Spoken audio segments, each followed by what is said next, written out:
नमस्कार साथियों, technical class as के इस यूट्यूब चैनल में आपका स्वागत है। आज हम Delhi metro rail corporation limited द्वारा जो 20 फरवरी 2017 को तृतीय पारी में मेंटेनर इलेक्ट्रीशियन भर्ती परीक्षा आयोजित की थी, उसका जो पेपर है वो हल करेंगे। तो इस पेपर का पहला प्रश्न है, एक शुद्ध धारितीय परिपथ में धारा होगी, यानी एक शुद्ध धारितीय परिपथ है, इसके अंदर धारा क्या होगी, यानी एक शुद्ध कैपेसिटिव परिपथ, यानी वह परिपथ जो एसी से संयोजित है और केवल कैपेसिटेंस ही विद्यमान है, केवल कैपेसिटेंस ही विद्यमान है, तो इस परिपथ में धारा क्या होगी, यानी V से आगे होगी या पीछे होगी, ये पूछ रहा है ये। तो शुद्ध कैपेसिटिव परिपथ के अंदर धारा V से 90 डिग्री आगे होगी, यानी IC है VC से 90 डिग्री आगे रहेगी, 90 डिग्री, यानी V से I 90 डिग्री अग्रगामी रहेगी, किसमें? शुद्ध कैपेसिटिव परिपथ के अंदर। यदि शुद्ध इंडक्टिव परिपथ है तो V से I 90 डिग्री पीछे रहेगी। तो इसमें क्या दे रखा है शुद्ध कैपेसिटिव परिपथ के बारे में? तो ऑप्शन देखो क्या है, ए में क्या है 0, बी में क्या है वोल्टता से धारा 90 डिग्री पीछे, 90 डिग्री पीछे नहीं रहेगी, आगे रहेगी, पीछे तो शुद्ध इंडक्टिव परिपथ में होती है। सी ऑप्शन में क्या है आई और वी फेज में। डी में क्या है वोल्ट से धारा 90 डिग्री आगे, तो राइट आंसर क्या हो जाएगा डी की वोल्टेज से धारा है 90 डिग्री आगे रहेगी। और यदि शुद्ध प्रतिरोधी परिपथ होता तो वी और आई दोनों इन फेज होते, यानी फिर सी ऑप्शन सही होता। तो इसमें क्या होगा डी ऑप्शन होगा कि शुद्ध कैपेसिटिव परिपथ में धारा है वोल्टेज से 90 डिग्री आगे रहेगी। नेक्स्ट क्वेश्चन है, कम्यूटेटर घटकों के बीच किस इंसुलेटिंग सामग्री का उपयोग किया जाता है, यानी जो दिग परिवर्तक होते हैं इनके बीच क्या भरा जाता है, इनके बीच अभ्रक की अचालक परत लगाई जाती है, अभ्रक भरा जाता है। ऑप्शन देखो एस्बेस्टस, अभ्रक, ऑबिनेट, चीनी मिट्टी, तो क्या हो जाएगा अभ्रक, यानी बी ऑप्शन इसका सही होगा कि अभ्रक भरा जाता है। नेक्स्ट क्वेश्चन है, निम्न में से किस कारण से कोरोना प्रभाव उत्पन्न का पता नहीं लगाया जा सकता? जो कोरोना प्रभाव उत्पन्न होता है इसका किस से प्रभाव नहीं लगाया जा सकता? ऑप्शन देखो, तारों के पास धुंधली रंग की चमक तो कोरोना से यह होती है, यानी तारों के आसपास जो उच्च वोल्टता की लाइनें होती है उसके आसपास धुंधले रंग की चमक उत्पन्न होती है, तो इसका से क्या होता है कि कोरोना उत्पन्न हो रहा है। बी ऑप्शन में क्या है हिंसिंग ध्वनि, ये भी होती है कोरोना से, हिंसिंग ध्वनि उत्पन्न होती है। ओजोन की मुक्ति ये भी होता है। जल प्रदूषण ये नहीं होता है, यानी कोरोना से जल प्रदूषण नहीं होता है, तो राइट आंसर क्या हो जाएगा जल प्रदूषण, यानी जल प्रदूषण से इसका पता नहीं लगाया जा सकता। बाकी 3 कारणों पर दे रखे इससे तो पता लगाया जा सकता है, तो राइट आंसर क्या हो गया बी। नेक्स्ट क्वेश्चन है, तुल्यकालिक मोटर में डैम्पिंग वाइंडिंग का प्रयोग किया जाता है, यानी क्यों किया जाता है? एक सिंक्रोनस मोटर है, इसके अंदर डैम्पिंग टॉर्क डैम्पिंग वाइंडिंग है वो क्यों लगाई जाती है? उसको स्वतः स्टार्ट करने के लिए डैम्पिंग वाइंडिंग की जाती है। तो ऑप्शन देखो, शोर स्तर को कम करने के लिए नहीं, शुरुआती टॉर्क प्रदान करने के लिए सही है, यानी उसको सेल्फ स्टार्ट करने या शुरुआती टॉर्क उत्पन्न करने के लिए डैम्पिंग वाइंडिंग की जाती है, सही है। वोल्टेज कम करने के लिए नहीं, भंवर धारा कम करने के लिए भी नहीं, तो राइट आंसर क्या हो जाएगा बी, शुरुआती टॉर्क प्रदान करने के लिए। नेक्स्ट क्वेश्चन है, ट्रांसफार्मर में बकौल्ज रिले का क्या उद्देश्य है? यानी ट्रांसफार्मर है इसके अंदर बकौल्ज रिले है, इसका क्या उद्देश्य होता है? ऑप्शन देखो, यह एक सुरक्षक उपकरण नहीं है सुरक्षक उपकरण है ये, तो यह सर्किट ब्रेकर के लिए एक सुरक्षा उपकरण है, यानी एक सर्किट ब्रेकर के लिए होता है क्या? नहीं, सर्किट ब्रेकर के लिए नहीं होता है। नेक्स्ट में क्या है, यह एक उच्च शक्ति रिले है? नहीं। डी में क्या है, अत्यधिक ऊर्जा उत्पादित होने पर संचालित होता है? सही है। यानी बकौल्ज रिले क्या कार्य करता है कि यदि ट्रांसफार्मर पर लोड ज्यादा हो जाए, यानी भार ज्यादा हो जाए और कुछ समय तक ये भारित रहे, तो ज्यादा यानी ट्रांसफार्मर ऑयल गर्म हो जाएगा, फलस्वरूप ये बकौल्ज रिले प्रचलित होकर उसकी सप्लाई को विच्छेदित कर देता है, तो यह अत्यधिक ऊर्जा उत्पादित होने पर प्रचलित होता है, तो डी ऑप्शन इसका सही होगा। नेक्स्ट क्वेश्चन है, एक प्लम्बर के उद्देश्य में लेड, टिन और एंटीमनी का सोल्डर अनुपात कितना होता है? यानी एक प्लम्बर कार्य के लिए लेड, टिन और एंटीमनी है, इसका अनुपात क्या होता है? जो सामान्य सोल्डर जो विद्युत कार द्वारा प्रयुक्त किया जाता है, इसके अंदर जो टिन व शीशा का जो अनुपात होता है, टिन और शीशा का जो अनुपात होता है वो क्या होता है? शीशा होता है 40% और टिन होता है 60%। यानी जो एक विद्युत कार द्वारा जो प्रयुक्त सोल्डर वायर है, इसमें टिन होता है 60 और शीशा होता है 40%। यदि इसका कार्यकारी तापमान पूछ ले तो कार्यकारी तापमान होता है 183 डिग्री सेंटीग्रेड।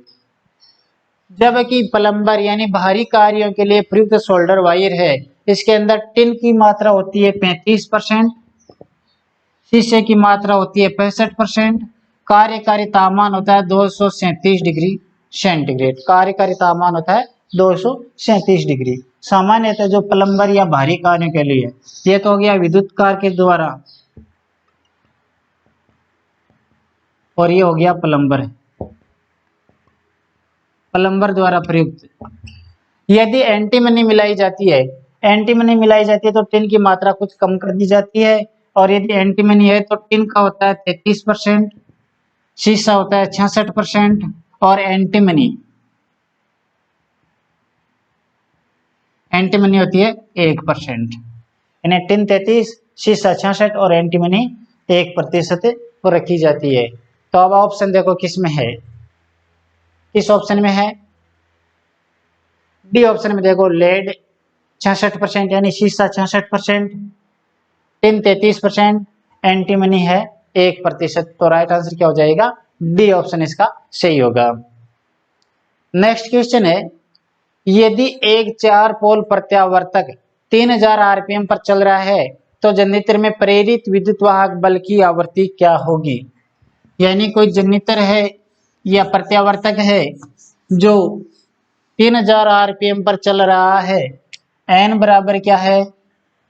एन बराबर है 3000 आरपीएम रेवोल्यूशन पर मिनट। पोलों की संख्या कितनी है? पोल है 4। एफ ज्ञात करनी है, एफ बराबर क्या होगा? तो सूत्र क्या है अपना? एफ बराबर क्या होता है? एफ बराबर होता है पी एन बट्टा 120। पी का मान कितना है? 4। एन का मान कितना है? 3000 बट्टा 120। 0 से 0, 4 से 3, 3 से 1, कितना हो गया? 100 हर्ट्ज। तो इसकी आवृत्ति क्या हो जाएगी? 100 हर्ट्ज। किस ऑप्शन में देखो? बी ऑप्शन में देखो 100 हर्ट्ज। तो राइट आंसर क्या हो गया? B 100 hertz. नेक्स्ट क्वेश्चन है, चालक में निम्न में से किस प्रकार का तापमान गुणांक होता है? एक चालक होता है, इसका ताप गुणांक क्या होता है? तो चालक का ताप गुणांक धनात्मक होता है, यानी पीटीसी प्रकार का होता है, धनात्मक ताप गुणांक होता है। यदि अर्धचालक के बारे में पूछ ले तो एनटीसी प्रकार का होता है, यानी नेगेटिव टेम्परेचर कोएफिशिएंट या ऋणात्मक ताप गुणांक प्रकार का होता है। तो ये चालक के बारे में पूछा है तो क्या हो जाएगा? धनात्मक ताप गुणांक। अब ऑप्शन देखो, शून्य ताप गुणांक, धनात्मक और ऋणात्मक दोनों ताप गुणांक, ऋणात्मक ताप गुणांक, धनात्मक ताप गुणांक। तो डी ऑप्शन इसका सही होगा, धनात्मक ताप गुणांक। नेक्स्ट क्वेश्चन है, तांबे की तुलना में एल्यूमिनियम के किस गुणधर्म का अधिक मान होता है? तांबे की अपेक्षा एल्यूमिनियम का कौन सा गुणधर्म है जो ज्यादा होता है तांबे की अपेक्षा? ऑप्शन देखो, उष्मीय चालकता, यानी एल्यूमिनियम के गुणधर्म अधिक है, उष्मीय चालकता, विद्युत प्रतिरोधकता, विशिष्ट गुरुत्व गलनांक। तो विद्युत प्रतिरोधकता, यानी इसका जो प्रतिरोध है वो तांबे का अपेक्षा एल्यूमिनियम का प्रतिरोध ज्यादा होता है। तो राइट आंसर क्या हो गया? विद्युत प्रतिरोध, यानी बी ऑप्शन इसका सही होगा। नेक्स्ट क्वेश्चन है, किसी विद्युत मात्रा को मापने के लिए वोल्ट मीटर का प्रयोग किया जाता है, यानी वोल्ट मीटर का प्रयोग हम क्यों करते हैं, किसको मापने के लिए करते हैं? तो वोल्टेज मापने के लिए हम वोल्ट मीटर का प्रयोग करते हैं, धारा मापने के लिए हम एम्पेयर मीटर का प्रयोग करते हैं। ऑप्शन देखो, ए में क्या है? वोल्टेज सही है, बी में क्या है? द्रव्यमान, सी में आवेश, डी में प्रतिरोध। तो राइट आंसर क्या हो जाएगा? ए ऑप्शन से होगा कि वोल्टेज मापने के लिए हम वोल्ट मीटर का प्रयोग करते हैं। तो राइट आंसर हो गया ए। नेक्स्ट क्वेश्चन है, एक प्रेरण मोटर में घुमाव बल निम्न में से किस प्रकार निर्भर करता है। यानी एक इंडक्शन मोटर है, इसका टॉर्क किन कारकों पर निर्भर करता है। ऑप्शन देखो, शिल्प के वर्ग के समानुपाती, नहीं शिल्प के समानुपाती होता है, यानी टॉर्क समानुपाती शिल्प होता है। बी में क्या है, शिल्प के वर्ग के विलोमानुपाती, नहीं शिल्प के समानुपाती, सही है, शिल्प के विलोमानुपाती ये भी नहीं। तो राइट आंसर क्या हो जाएगा, सी ऑप्शन से होगा कि जो टॉर्क है वो शिल्प के समानुपाती होता है, तो सी ऑप्शन इसका सही होगा। नेक्स्ट क्वेश्चन है, निम्न में से किसके प्रयोग से आवृत्ति का मापन किया जाता है। यानी फ्रीक्वेंसी मापने के लिए किस प्रकार के उपकरण का प्रयोग किया जाता है या किस मीटर का प्रयोग किया जाता है। तो फ्रीक्वेंसी मापने के लिए फ्रीक्वेंसी मीटर यानी आवर्ती मीटर का प्रयोग करते हैं। तो ऑप्शन देखो, ammeter, voltmeter, wattmeter या आवर्ती मीटर। तो राइट आंसर हो गया डी, आवर्ती मीटर। नेक्स्ट क्वेश्चन है, निम्न में से किस में इलेक्ट्रॉन की अधिकता होती है। यानी निम्न में से किस में इलेक्ट्रॉन्स की अधिकता होती है। ऑप्शन देखो, अणु, परमाणु, ऋणात्मक आवेश, धनात्मक आवेश। यानी ये पूछ रहा है कि इलेक्ट्रॉन का आवेश किस प्रकार का होता है, तो ऋणात्मक आवेश होता है। और प्रोटॉन का पूछ ले तो धनात्मक आवेश। तो ऋणात्मक आवेश में इलेक्ट्रॉन की अधिकता होती है, यानी सी ऑप्शन इसका सही होगा। नेक्स्ट क्वेश्चन है, एक इलेक्ट्रॉन वोल्ट निम्न में से किसके बराबर होता है। यानी क्या दे रखा है प्रश्न में कि एक ईवी यानी इलेक्ट्रॉन वोल्ट किसके बराबर होता है। एक ईवी बराबर क्या होगा। इसका से क्या है कि ई बराबर क्या है, एक, और वी बराबर क्या है, एक। यानी ई का मान कितना है, एक इलेक्ट्रॉन, और वी का मान कितना है, एक वोल्ट। ये दे रखा है, ये किसके बराबर होगा। पूछा किस में है, जूल में पूछा, यानी कार्य में पूछा। यानी एक कार्य बराबर क्या हो जाएगा, डायरेक्ट हम निकाल सकते हैं कि कार्य बराबर क्या होगा। कार्य बराबर होता है V इंटू क्यू, आवेश। अब आवेश कितना है, एक इलेक्ट्रॉन है, तो एक इलेक्ट्रॉन का मान कितना हो जाएगा, 1.6 इंटू 10 की घात माइनस 19 कूलम। तो V का मान तो कितना है, एक, और आवेश का मान कितना है, 1.6 इंटू 10 की घात माइनस 19 कूलम। तो क्या हो जाएगा, कार्य बराबर क्या हो जाएगा, 1.6 इंटू 10 की घात माइनस 19, और किस में हो जाएगा, कार्य तो जूल में। तो राइट आंसर क्या हो जाएगा कि 1.6 इंटू 10 की घात माइनस जूल के बराबर होगा। तो राइट आंसर क्या हो जाएगा, किस ऑप्शन में देखो, सी ऑप्शन में देखो, 1.6 इंटू 10 की घात माइनस 19 जूल हो जाएगा। यानी एक इलेक्ट्रॉन वोल्ट बराबर किस क्या होगा, 1.6 इंटू 10 की घात माइनस 19 जूल के बराबर होगा। तो राइट आंसर क्या हो गया, सी। नेक्स्ट क्वेश्चन है, DOL स्टार्टर यानी डायरेक्ट ऑनलाइन स्टार्टर में अति भार रिले कॉइल किससे जुड़ी होती है। यानी ओवरलोड कॉइल होती है वो DOL स्टार्टर में कहाँ लगी होती है या किस प्रकार से जुड़ी होती है। ऑप्शन देखो, ओवरलोड कॉइल के अति भार रिले यानी अति भार रिले कॉइल कहाँ जुड़ी होती है, ओवरलोड कॉइल के साथ श्रेणी क्रम में। यानी ओवरलोड कॉइल के बारे में पूछ रहा है, ओवरलोड कॉइल ही दे रखा है, ये नहीं होगा। लाइन के साथ श्रेणी क्रम में, सही है, यानी जो मेन सप्लाई या लाइन है उसके साथ श्रेणी क्रम में अति भार रिले की कुंडली है वो जुड़ी होती है। सी ऑप्शन में क्या, प्रतिरोध स्टड के साथ श्रेणी में, नहीं, लाइन के समांतर में, ये भी नहीं। तो राइट आंसर क्या हो जाएगा, बी ऑप्शन इसका सही होगा कि लाइन के साथ श्रेणी क्रम में ओवरलोड रिले कॉइल जुड़ी होती है। तो राइट आंसर हो गया बी।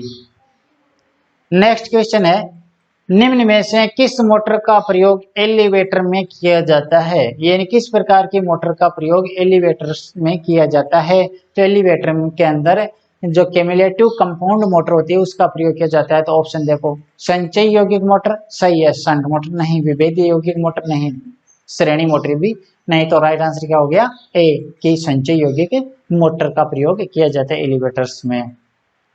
नेक्स्ट क्वेश्चन है, कृत्रिम श्वास विधियों में सर्वाधिक प्रचलित विधि कौन सी है। जो कृत्रिम श्वास की विधियां है इनमें से सर्वाधिक प्रचलित विधि कौन सी होती है।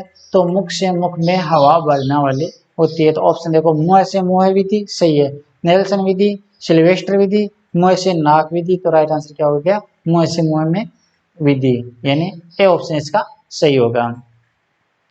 नेक्स्ट क्वेश्चन है, निम्न में से किस पर चालक का प्रतिरोध विपरीत ढंग से बदलता है, यानी विलोमानुपाती किस में होता है, यानी चालक का प्रतिरोध किसके विलोमानुपाती होता है। ऑप्शन देखो, तापमान के विलोमानुपाती होता है क्या, नहीं।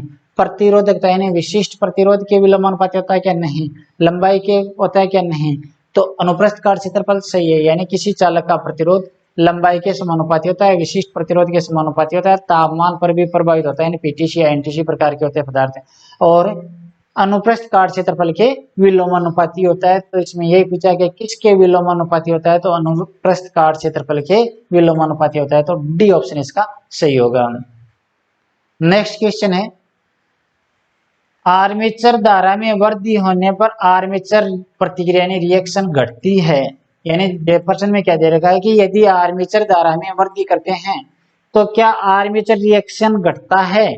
ऑप्शन में दे रखा है नहीं, या यह आई ए पर निर्भर नहीं होती है, हाँ, और डी में क्या आर्मेचर प्रतिरोध पर निर्भर करती है। तो यदि आर्मेचर धारा बढ़ाई जाती है तो आर्मेचर जो रिएक्शन होता है वो भी बढ़ता है, यानी आर्मेचर धारा बढ़ने पर आर्मेचर रिएक्शन यानी आर्मेचर प्रतिक्रिया भी बढ़ती है। जो इसमें दे रखा है कि घटती है तो ये गलत है, यानी नहीं घटती है। तो राइट आंसर क्या हो जाएगा, ए ऑप्शन इसका सही होगा कि नहीं घटता है। तो ए ऑप्शन इसका सही होगा। नेक्स्ट क्वेश्चन है, ट्राई स्क्वायर का उपयोग क्या है, यानी जो गुणिया है या ट्राई स्क्वायर है, हम इसे कह सकते हैं ट्राई स्क्वायर। तो इसका क्या उपयोग है। ऑप्शन देखो, छिलने और गड्ढे बनाने के लिए, छिलने और गड्ढे बनाने के लिए तो चीजल का प्रयोग करते हैं, छीनी का प्रयोग करते हैं। लकड़ी के बोर्ड को काटने के लिए, लकड़ी के बोर्ड को काटने के लिए जो टेनंसा होती है उसका प्रयोग करते हैं। पायलट छिद्र बनाने के लिए, इसमें भी पायलट छिद्र बनाने के लिए नहीं करते हैं। कोने को सही समकोणता जांचने के लिए, यानी कोने की सही समकोणता जांचने के लिए, वर्गता जांचने के लिए हम इसका प्रयोग करते हैं। सही है, तो राइट आंसर क्या हो गया, डी की कोने की सही समकोणता जांचने के लिए। नेक्स्ट क्वेश्चन है, यदि संधारित्र शॉर्ट सर्किट हो जाता है, यानी क्या दे रखा है, यदि संधारित्र शॉर्ट सर्किट हो जाता है तो सिंगल फेज मोटर में क्या होगा। मान लो कोई सिंगल फेज कैपेसिटर मोटर है, इसका कह रहा है कि संधारित्र लघुपतित हो जाए, शॉर्ट हो जाए। इस प्रकार से मान लो कि एक कोई मोटर है, इसकी ये मेन वाइंडिंग है, रोटर है, और ये संधारित्र, मान लो कि स्थायी संधारित्र मोटर का हम उदाहरण ले रहे हैं। ये कह रहा है कि यदि ये कैपेसिटर लघुपतित हो जाए तो क्या होगा, यदि कैपेसिटर लघुपतित हो जाए तो क्या होगा। ऑप्शन देखो, मोटर तेजी से चलती है, नहीं। मोटर विपरीत दिशा में चलती है, नहीं।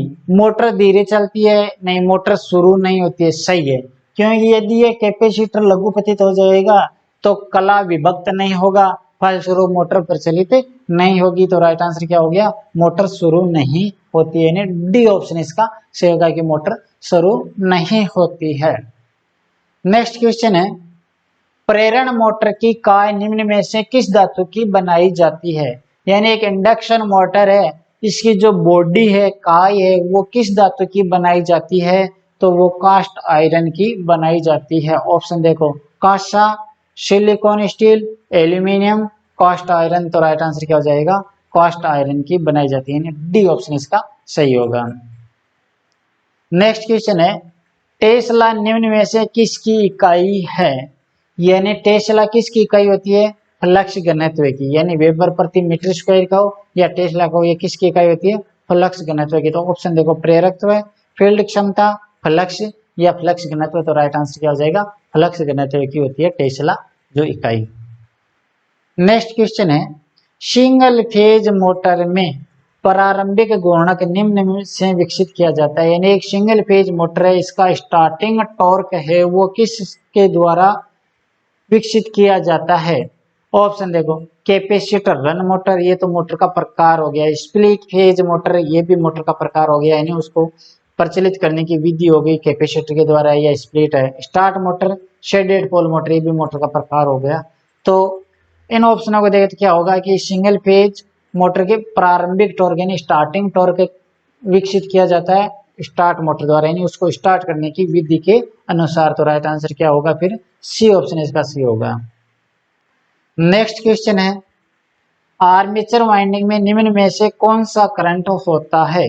आर्मेचर वाइंडिंग में कौन सा करंट होता है? ऑप्शन देखो, लोड और मैग्नेटाइजिंग विद्युत धारा दोनों, केवल लोड धारा, केवल मैग्नेटाइजिंग धारा, दी गई जानकारी से निर्धारित नहीं कर सकते। तो आर्मेचर वाइंडिंग में भार धारा प्रवाहित होती है, यानी लोड करंट प्रवाहित होता है। यानी हम इसकी व्याख्या देखें तो आर्मेचर के साथ श्रेणी क्रम में लोड लगता है, यानी भार लगता है, तो इसमें से लोड धारा प्रवाहित होती है। तो राइट आंसर क्या हो जाएगा? बी ऑप्शन इसका सही होगा कि लोड धारा। तो ये कुछ प्रश्न थे इस पेपर से संबंधित, शेष जो प्रश्न है वो नेक्स्ट क्लास में रहेगा। ठीक है साथियों।